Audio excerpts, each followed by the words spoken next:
asseoir. Aujourd'hui, leçon de protocole républicain, ou comment la République a enfilé sans broncher les habits de la monarchie.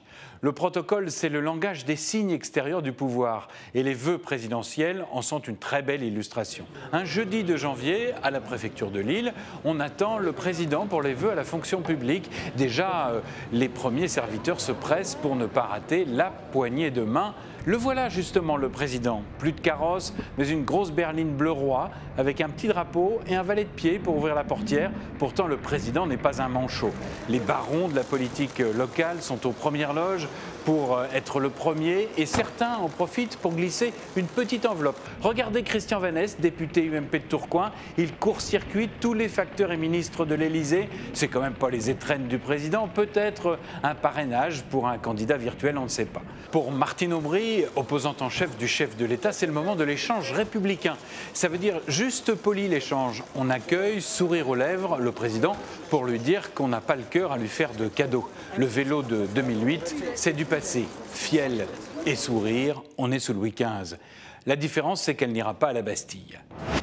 Madame le maire, mesdames et messieurs les ministres, mesdames et messieurs, merci d'avoir accepté cette invitation. Les vœux en eux-mêmes maintenant. Le président s'adresse avec un ton amical à ses fonctionnaires, il les domine de son estrade et il leur explique qu'ils sont trop nombreux. La France a créé 1 million de postes de fonctionnaires. Qu'ils lui coûtent trop cher.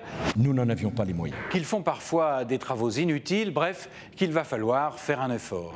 Alors je ne conteste nullement ce que ces petites révolutions ont provoqué comme difficulté dans votre vie quotidienne. Quand il a fini, normalement, ils sont assez nombreux pour le mettre dehors. Mais non, pas du tout, ils l'applaudissent. Ils lui font même une haie d'honneur. Bonne année à tous. Merci. Pendant qu'il descend les marches, les alliés du président expliquent aux journalistes qui les écoutent pourquoi le président est si génial. C'est un discours de vérité et de courage. Les journalistes écoutent aussi les opposants, ou plutôt l'opposante en chef, qui dit combien il est menteur, et ça c'est l'apport de la démocratie. Il y a des moments où les contre-vérités sont tellement grosses, si vous voulez, que c'est plus possible. Le président remonte en voiture, mais pour faire 20 mètres seulement, car il ressort pour serrer les mains de ses sujets et les journalistes se battent pour faire l'image du président si populaire auprès de son peuple.